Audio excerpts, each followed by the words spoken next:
Négocier son salaire est souvent un exercice d'équilibriste, car c'est une question encore délicate à aborder en France, et surtout car la plupart des candidats y sont mal préparés. À ce stade du processus, vous devez au contraire vous sentir dans une position de force, et ne surtout pas perdre votre crédibilité lors de cette dernière étape. Néanmoins, gardez bien à l'esprit que lors de la signature d'un contrat, le recrutement représente pour une entreprise un investissement connu pour un résultat futur encore incertain. Soyez donc ferme mais rassurant.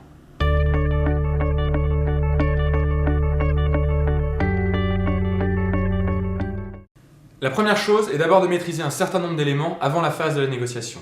Tout d'abord, connaître votre valeur sur le marché de l'emploi, c'est-à-dire vous positionner par rapport à votre population, ce qui vous permettra bien évidemment de définir votre salaire cible ou votre fourchette cible. Dans ce dernier cas, il faudra être capable d'en accepter son plancher. Soyez prêt à vous justifier économiquement, c'est-à-dire lister vos atouts, notamment au regard du poste proposé. Les compétences requises pour le poste, plus elles sont nombreuses vous concernant, plus rapidement vous serez opérationnel dans le poste et donc rentable. Vos connaissances spécifiques. Peut-être connaîtrez-vous le système d'information de votre futur employeur, ses clients, son activité, une zone géographique particulière ou ses produits. Tous ces éléments faciliteront votre intégration dans la nouvelle fonction. Votre disponibilité, qui est un élément important. Plus rapidement vous pourrez arriver dans le poste, mieux ce sera pour votre futur employeur. Mettez donc en avant les compromis que vous êtes prêt à consentir pour réduire votre préavis de départ. Enfin, votre proximité géographique. Plus celle-ci est évidente, plus vous serez capable de vous investir dans votre prochain poste.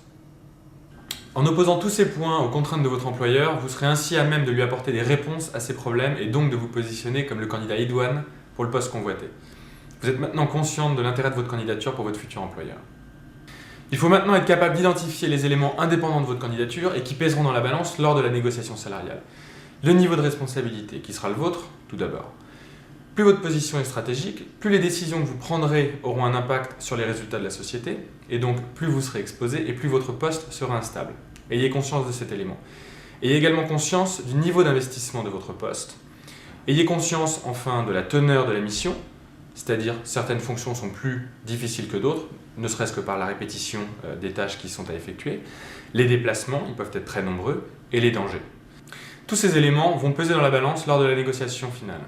Enfin, connaissez la politique de rémunération de votre futur employeur. Cela vous permettra d'éviter d'être complètement à côté de la plaque lors de la négociation finale. Ce dernier point est également important afin de vous permettre de connaître les à-côtés à la rémunération, c'est-à-dire le scope de vos responsabilités, le titre, votre position hiérarchique dans l'organisation, les perspectives d'évolution, les formations éventuelles et les avantages divers type voiture de fonction, téléphone, ordinateur portable, participation au capital, etc. À défaut d'obtenir la rémunération souhaitée, ce sont des éléments que vous pouvez négocier pour tout ou partie. Néanmoins, ne donnez pas l'impression de vous intéresser aux détails, centrez-vous sur l'essentiel, c'est-à-dire l'entreprise, le projet, la mission et la rémunération dans son ensemble.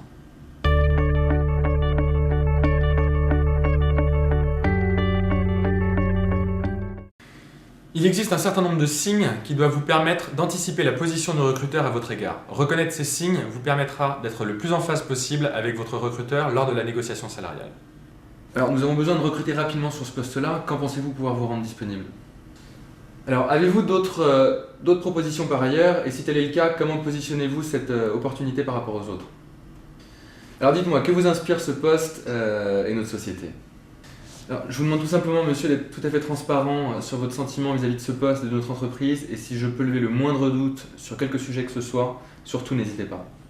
Alors, juste avant d'en finir avec la description de notre société, je voulais simplement insister sur un ou deux points, notamment le fait qu'une participation est prévue dans notre organisation.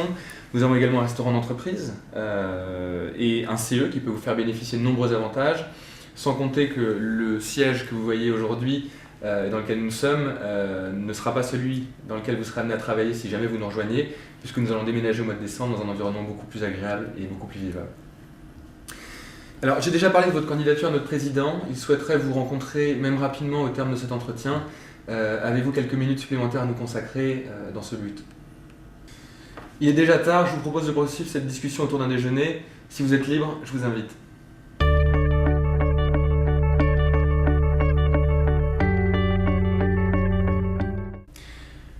Avant d'aborder quelques simulations de négociation, je vous propose de vous présenter les principales erreurs à ne pas faire lors de cette étape.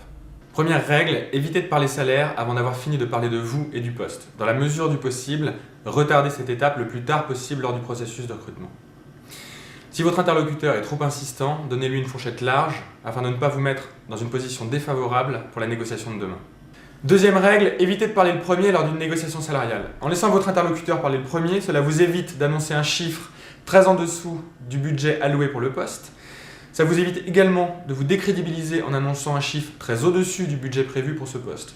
Enfin, le montant qui vous est communiqué vous donne une indication sur le plancher de la fourchette de rémunération prévue pour la fonction. Troisième règle, évitez d'indiquer votre dernier salaire. Dans la mesure du possible, évitez de donner ce type d'informations à vos interlocuteurs car il permet aux recruteurs de vous éliminer rapidement d'un processus si vous n'entrez pas dans les grilles de rémunération avant même d'avoir eu l'opportunité de mieux vous connaître.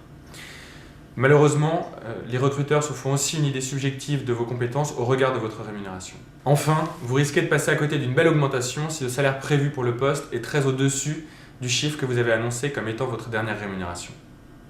Les autres règles concernant la négociation salariale sont éviter bien évidemment de refuser toute proposition avant même qu'on vous l'ait exposée. Soyez ouverts au compromis et prenez le temps d'y réfléchir. N'évoquez pas vos obligations et ou problèmes personnels afin d'attendrir vos interlocuteurs, vous risquez de perdre toute votre crédibilité. Évitez surtout d'être agressif. Évitez enfin d'être suspicieux vis-à-vis des promesses de votre futur employeur.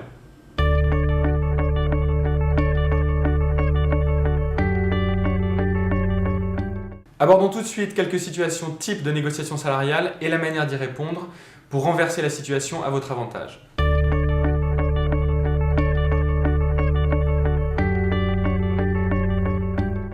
Alors nous avons pris notre décision au sujet de votre candidature et nous sommes heureux de vous proposer de rejoindre notre société pour un salaire brut annuel de 45 000 €. Qu'en pensez-vous ? Je vous remercie d'avoir sélectionné ma candidature. C'était la meilleure. On a réussi à aller au bout du processus, donc je suis très satisfait. Néanmoins, et au vu des fonctions et des responsabilités qui seront les miennes dès demain, en tant que responsable d'administration des ventes, avec pour objectif principal de réduire les erreurs dans la facturation et dans le traitement des commandes, Ouais, tout à fait. je souhaiterais vous proposer un système de rémunération plus motivant. Ouais, et quel serait-il ? En quoi consisterait-il exactement ? On resterait sur l'enveloppe que vous m'avez proposée, à savoir 45 000 € de salaire fixe, Ouais. auquel s'ajouterait une enveloppe de 5 à 7 000 € de part variable, Ouais. qui serait liée à l'atteinte d'objectifs que l'on fixerait ensemble, et donc à une plus-value ainsi dégagée. Je pense que ça serait un système à la fois plus sain et motivant, et pour vous, et pour moi-même. Qu'en pensez-vous ? Ça vaut le coup d'y réfléchir.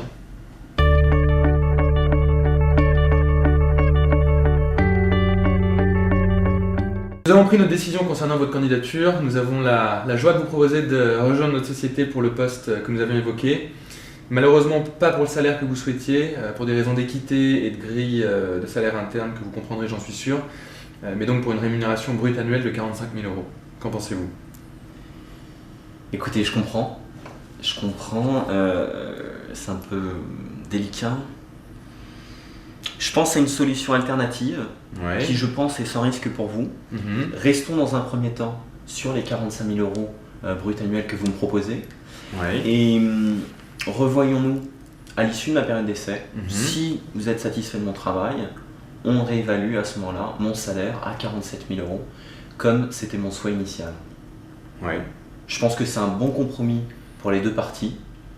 Cela vous permet de prendre le risque qu'une fois avoir jugé de mes capacités dans le poste. Ça me semble honnête, c'est une solution qui vaut le coup d'être étudiée en effet.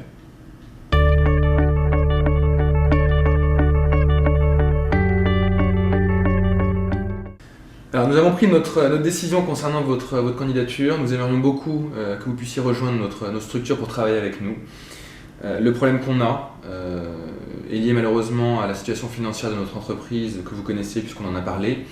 Et donc nous sommes prêts à vous proposer un salaire de 45 000 €, c'est-à-dire en deçà de ce que vous gagnez aujourd'hui. Et je comprendrais que vous puissiez refuser cette proposition. Écoutez, c'est vrai, pour avoir vu les chiffres, je comprends vos difficultés, mais le gap salarial est trop important. Et je ne peux pas accepter une telle collaboration dans l'état. Ce que je vous propose, et c'est d'envisager une collaboration à temps partiel pour le même niveau de rémunération. Pourquoi pas? Ça vaut le coup d'être étudié.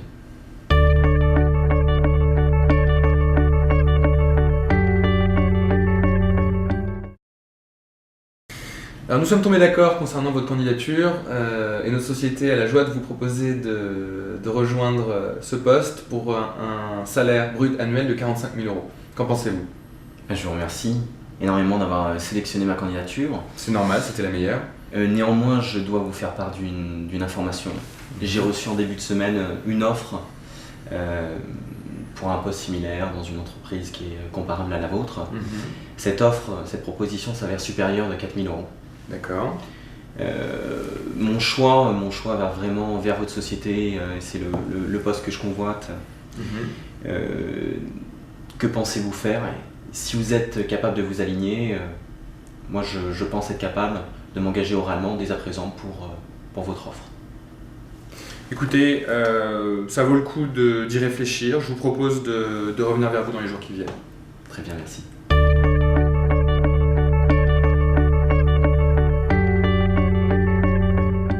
Nous avons pris notre décision concernant votre candidature et nous souhaitons vous proposer de rejoindre notre société pour un salaire brut annuel de 45 000 euros. Qu'en pensez-vous? Écoutez, je vous remercie déjà d'avoir sélectionné ma candidature et qu'on ait été au terme de ce recrutement. Néanmoins, il y a plusieurs choses qui sont un peu délicates. Déjà, votre proposition n'est pas, et vous le savez, n'est pas à la hauteur de mes prétentions, même si, j'en conviens, elle est au niveau du marché. Et d'autre part, je tiens à préciser un élément, c'est que quand votre cabinet de recrutement m'a approché, je n'étais pas à l'écoute du marché, j'étais en poste. Donc aujourd'hui, il me semble légitime de rémunérer la prise de risque que j'effectue en quittant un poste dans lequel je me sens épanoui, je connais la fonction, je connais la mission, je connais mes collègues, pour aller vers un poste qui m'est pour l'instant inconnu. Donc moi simplement je vois deux options. Soit vous réévaluez votre proposition à la hauteur de mes prétentions, soit vous me rémunérez ma prise de risque par un bonus d'arrivée. Est-ce que ça vous semble envisageable?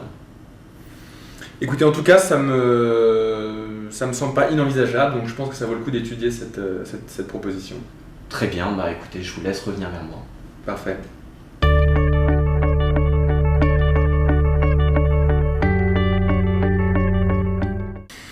Nous sommes tombés d'accord concernant votre candidature et nous sommes heureux de vous proposer de rejoindre notre société pour un salaire brut annuel de 45 000 euros. Qu'en pensez-vous? Écoutez, je vous remercie vivement d'avoir sélectionné ma candidature pour ce poste. Je vous en prie, c'était la meilleure. Que je serais ravi d'accepter. Néanmoins, j'ai lu récemment dans un magazine spécialisé sur ces métiers, un magazine que je pourrais d'ailleurs vous passer, que mon profil se valorisait entre 47 et 53 000 euros au niveau actuel du marché. Vous comprenez qu'il m'est très difficile d'accepter un poste en dessous de la fourchette minimum proposée par le marché. Je vous propose donc qu'on revoie mon salaire entrée à 47 000 euros, soit la fourchette basse du marché. Qu'en pensez-vous? Je comprends vos doléances, ça vaut le coup d'être étudié en tout cas.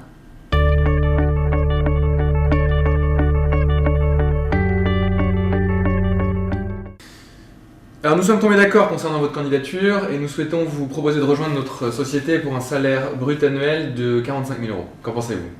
Je vous remercie vivement déjà d'avoir accepté ma candidature. Vous connaissez ma position, j'étais sur 47 000 euros. C'est vrai. Selon mes prétentions, vous m'en proposez 45. Si j'y réfléchis, notre différentiel il est à peu près de 170 euros mensuels. Vous ne pensez pas qu'on pourrait voir ce qu'on peut faire ensemble? Écoutez, en tout cas, ça me semble pas inenvisageable, donc je pense que ça vaut le coup d'étudier cette proposition. Très bien, bah écoutez, je vous laisse revenir vers moi. Parfait.